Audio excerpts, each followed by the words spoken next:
On the US side, they are saying they targeted surveillance, radar, military sites, mostly in southern Iran near Hormuz, noticeably not infrastructure.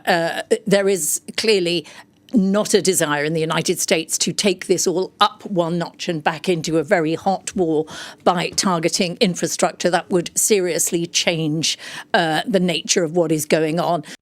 2 months ago, a ceasefire between the United States and Iran brought some quiet to a region that had seen far too little of it. People exhaled. Oil markets settled. Shipping lanes that had been nerve-wracking to transit started to feel a little more predictable again. That quiet is now under serious strain. Here's what happened overnight, and more importantly, what it could mean for ordinary people far beyond the Middle East. What actually happened? It started with a U.S. Army helicopter. The Apache was on patrol off the coast of Oman when it went down.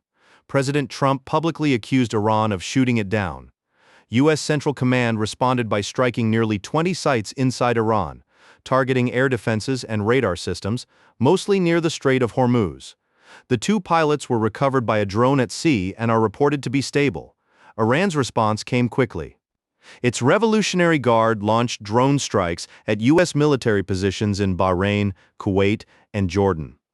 Jordan says it intercepted 5 of the missiles. Iran claims it hit 4 of its targets.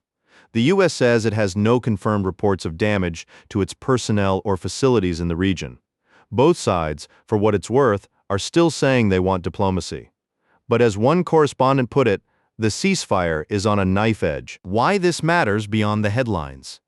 You might be watching this from a city nowhere near the Persian Gulf and wondering, what does this have to do with my life? Quite a bit, actually. The Strait of Hormuz is one of the most consequential stretches of water on the planet. Roughly 20% of the world's oil supply passes through it. When tensions flare in that corridor, energy markets notice almost immediately. And when energy markets move, so does the price of almost everything else. Fuel, transport, food, manufacturing. The chain is long and it touches most of what we buy. This isn't speculation. We've seen it before. Even the threat of disrupted shipping through the strait is enough to nudge oil prices upward. And oil prices, as most of us have felt in recent years, have a way of showing up quietly in costs we don't immediately connect to geopolitics. Who feels it most directly?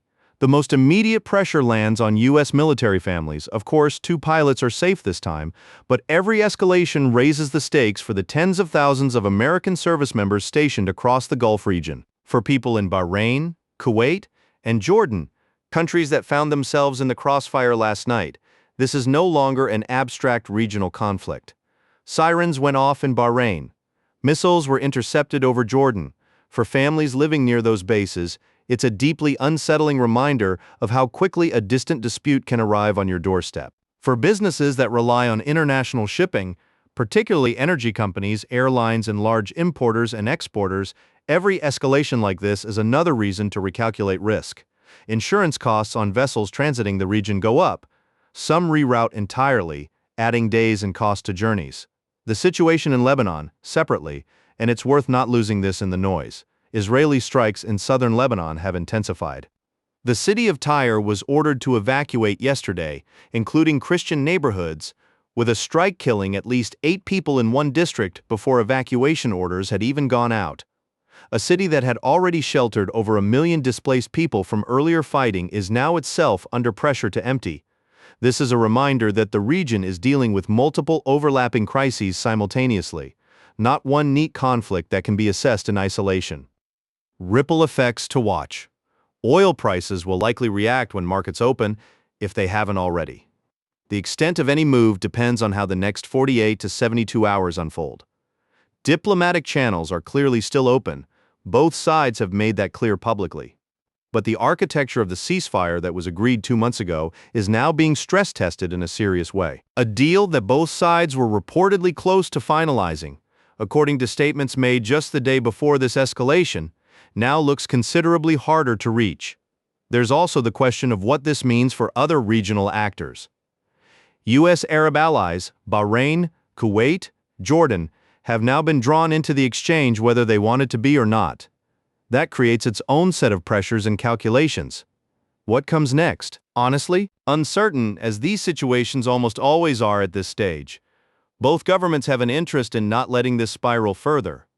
The U.S. has described its strikes as proportional self-defense. Iran, for its part, has framed its response as a warning rather than a full escalation. Neither side has formally declared the ceasefire over. What's clear is that the assumption 2 months ago that a fragile peace could hold and gradually stabilize has taken a significant hit. Whether it recovers depends on decisions being made in the next few days by a small number of people in rooms the rest of us don't have access to. That's the uncomfortable reality of moments like this. The outcome is genuinely uncertain, the stakes are real, and the best any of us can do is stay informed and calm. We'll keep watching this one closely. If you found this useful, you know what to do.